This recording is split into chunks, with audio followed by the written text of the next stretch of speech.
Ya estamos recibiendo con muchísimo gusto al entrevistado de hoy de Informe Capital y estamos hablando de el profesor Nicolás Posse. Gracias por estar con nosotros. Gracias a ustedes por la invitación. Realmente nosotros queríamos hablar, tratar de entender qué es lo que pasó en el G20 y cuál es la repercusión que puede tener para el mundo, pero también para Uruguay y el Mercosur. Vamos con esta presentación para luego meternos de lleno en la entrevista. Tras 2 jornadas de negociaciones, los países que integran el grupo de los 20 más industrializados firmaron una declaración que reafirma el compromiso por mitigar los efectos del cambio climático. Estados Unidos adhirió, pero reiteró su decisión de retirarse del Acuerdo de París pensado para afrontar el tema. Los mandatarios que se reunieron en la capital argentina también acordaron la necesidad de revitalizar el sistema de comercio internacional y de reformar la Organización Mundial del Comercio, pero la cumbre también fue oportunidad para limar asperezas entre potencias, como los presidentes de Estados Unidos, Donald Trump, y de China, Xi Jinping, que están enfrentados por diferendos comerciales. Los mandatarios de Argentina, Mauricio Macri, y de Rusia, Vladimir Putin, acordaron expandir la cooperación y el comercio bilateral. El presidente de Francia, Emmanuel Macron, advirtió en Buenos Aires que su país no aceptará acuerdos con potencias que no respeten el Acuerdo de París, en referencia a Brasil y a su próximo presidente, Jair Bolsonaro, y también en referencia a negociaciones entre la Unión Europea y el Mercosur para un tratado de libre comercio. Más allá de la foto oficial, los errores de organización, las declaraciones protocolares, el mundo miró 2 días a Argentina con más preguntas que respuestas. ¿Qué queda de estos encuentros? ¿De qué manera juegan las distintas perspectivas de poder? ¿Y de qué manera estos países compiten o se complementan pensando en la economía política internacional? ¿Qué rol jugaron las potencias regionales, Argentina y Brasil, en la cumbre? ¿Y qué consecuencias tendrá para el Mercosur? ¿Quién salió ganando de esta cumbre? Para responder a algunas de estas interrogantes, recibimos el Informe Capital al profesor Nicolás Posse, docente e investigador del Programa de Estudios Internacionales. Nicolás, para ser bien amplios de arranque, ¿con sorpresas o sin el balance primario que haces de lo que pasó en Buenos Aires? Sin grandes sorpresas, Ajá. eso es lo primero. Estas cumbres por lo general no generan grandes sorpresas al momento del evento propiamente dicho, porque son el resultado de trabajo de muchos meses. Son muchos meses de negociaciones, de intercambios, para llegar a la cumbre con acuerdos mínimos básicos, acordados ya en lo posible. Sin embargo, tenemos algunas novedades que vale la pena destacar. Yo creo que la principal novedad pasa por la tregua que acaban de anunciar Estados Unidos y China en esta disputa comercial que los envuelve hace meses. Ese es como el principal titular que podríamos tomar para pensar bueno, el desarrollo de las negociaciones internacionales durante los próximos meses. ¿Qué implica esa tregua? ¿Qué efectos tendría? En concreto, implica que Estados Unidos no va a imponer mayores aranceles a las importaciones provenientes desde China hasta fines de febrero de 2019. Entonces va a haber unos meses en los cuales ambos países van a negociar. Eventualmente China intentará cumplir con alguna de las demandas que Estados Unidos les exige para evitar esta suba de aranceles que podría tener efectos más importantes sobre los flujos de comercio a nivel internacional. Es decir, Estados Unidos rebaja los aranceles, es decir, hace que los productos chinos puedan volver a entrar. No los rebaja. Estados Unidos impuso una primera ronda de aranceles hacia las importaciones de China del 10% por aproximadamente 200.000 millones de dólares. Y la amenaza, si se quiere, que estaba sobre la mesa era subir esos aranceles del 10 al 25%. Claro. Esa era la propuesta. ¿Tiene repercusiones a nivel mundial esto?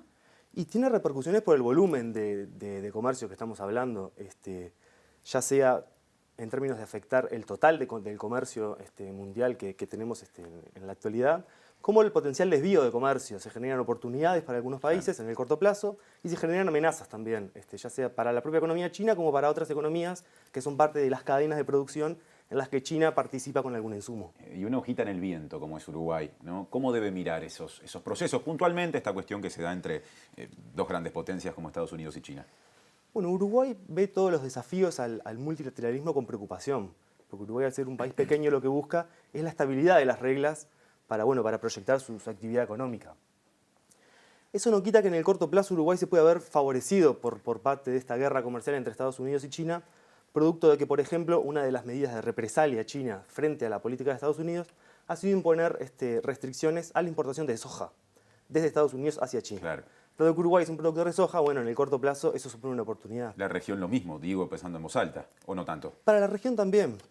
Pero esto es en el corto plazo. Ajá. En el mediano plazo, una erosión de las reglas que gobiernan el comercio a nivel multilateral puede ser un desafío para Uruguay. Eso es importante tenerlo en cuenta también. Estábamos recién fuera de aire recordando cómo ha evolucionado, es decir, desde la primera vez que se reunió el Grupo de los 20 hasta ahora, que prácticamente pasaron 10 años, ¿no? 2008, Exacto. la primera cumbre, 2018 esta, en un contexto bien diferente. ¿Qué lectura de lo que han sido las cumbres y qué pasos se han dado, ¿no? Pensando también de aquí en más? Bueno, es bien interesante la historia del G20, ¿no? Es un foro de bajo perfil que aparece a fines de la década de los 90, reuniones de ministros de finanzas, presidentes de bancos centrales, sin mayor relevancia pública al menos. Una cuestión más bien de bajo perfil, de negociaciones más técnicas. En 2008 aparece de un día para el otro como el principal foro en donde negociar aspectos mínimos de cooperación a nivel económico internacional, teniendo como contexto la crisis económica global del año 2008. Allí se generan un conjunto de desafíos, como por ejemplo cómo reactivar la economía mundial, cómo generar una respuesta de las políticas macroeconómicas de forma coordinada, de evitar búsqueda de ganancias relativas a costas del otro, de evitar la vuelta a un gran proteccionismo, que era una de las amenazas que estaba presente en los debates de 2008, y a partir de ahí se consolida como un foro relativamente novedoso, en el sentido de que incluye tanto a los países desarrollados que tradicionalmente participan en estos ámbitos, como un grupo de países emergentes. Sin embargo, como tú bien decías, 2018 es un mundo bastante diferente, ¿no? Vivimos en el contexto de una administración norteamericana con unas preferencias de política bien distintas, con los países emergentes que ya no tienen el dinamismo económico que tenían 10 años antes, y eso hace que las negociaciones adquieran otra lógica en las cuales la cuestión bilateral entre Estados Unidos y China en particular ha tomado mayor relevancia. ¿Y cómo se sale acá con otro contexto? Pienso también en las declaraciones de Macron cuando dice, bueno, si no firman el acuerdo o quien no firme el acuerdo de París, no voy a firmar tampoco el acuerdo Unión Europea y Mercosur, que no digo que se nos va la vida, pero Uruguay apuesta mucho a ese acuerdo, ¿no? Bueno, agrega un elemento adicional, diría yo. De hecho, las negociaciones entre el Mercosur y la Unión Europea llevan ya casi 20 años. Así que sería un nuevo problema, si se quiere, pero no sería el elemento central que eventualmente pueda dilatar las negociaciones, que ya de hecho lleva mucho tiempo y por distintos factores, algunos más estructurales, otros más coyunturales, nunca han podido concretarse en un acuerdo específico. Así que bueno, es un nuevo elemento que va a estar sobre la mesa. El gobierno del presidente electo Bolsonaro se plantea alinear su política exterior con Estados Unidos de forma muy marcada. Eso puede generar algunos desafíos de cara al relacionamiento con la Unión Europea, pero sobre todo con China. Recordemos que el peso de la economía china en las exportaciones brasileñas es cada vez mayor. Entonces tenemos que ver por ese lado cómo Brasil gestiona esta tensión entre un alineamiento político más marcado con los Estados Unidos y la relación muy fuerte de interdependencia económica que tiene actualmente con China. Lo planteás con, digamos, cierto margen de duda. Tenemos que ver cómo. Da la sensación de que no es muy predecible todavía esa línea. ¿Por cómo es Bolsonaro, pregunto, por la impronta de ese gobierno tan particular? Exacto, por cómo es Bolsonaro y por cómo es todo el equipo que rodea a Bolsonaro. Hay distintas visiones dentro de lo que es el sector de toma de decisiones en la política exterior brasileña y en la política económica brasileña en general. Por ejemplo, el vicepresidente ha matizado algunas de las afirmaciones, el vicepresidente electo, Mourão, ha matizado algunas de las afirmaciones que ha hecho Bolsonaro con respecto a China.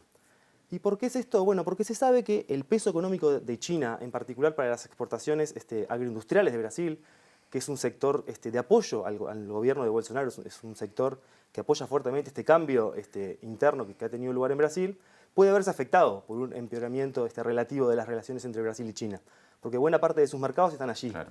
Entonces tenemos que esperar con cierta cautela cómo se va a desenvolver todo este tema en los próximos meses. ¿No conviene seguir hablando de Itamaraty como algo que más o menos permitía ver con cierta previsibilidad la política exterior brasileña, por lo que decís? Lo cierto es que hoy en día tenemos un conjunto amplio de agencias interactuando en la toma de decisiones en la política exterior brasileña. Tenemos a Itamaraty, pero también tenemos al Ministerio de Industria y Comercio, tenemos al Ministerio de Finanzas, tenemos al Ministerio de Agricultura. Hay distintos intereses, hay distintas ideas, hay distintas formas de pensar cómo debería ser la inserción de Brasil con el mundo. Entonces, bueno, cuál va a ser el resultado de toda esa interacción todavía no está claro, pero lo iremos viendo en los próximos meses. ¿Disputa se puede decir? Evidentemente hay disputas intra-Itamaraty también. Eso pasa en todas las agencias que tienen relativo nivel de complejidad. Hay distintas visiones, distintas formas de pensar cómo debería ser la inserción internacional de un país. Lo cierto es que en este gobierno creo que van a salir a la luz más frecuentemente de lo que salían en el pasado por las propias características de la nueva administración. Volviendo a la cumbre del G20, más allá de los acuerdos comerciales o esas reuniones bilaterales, ¿cómo viste o qué análisis se puede hacer con respecto a distintos participantes? Pienso en el príncipe heredero de Arabia Saudita, ¿no? Es decir, ¿qué papel cumple en este foro, si es que cumplió? ¿Qué pasó con los líderes sudamericanos que asistieron? Pienso en el caso de Temer, que si recién estábamos hablando de Brasil, prácticamente no se registró ninguna declaración, por más que está saliendo, ¿no?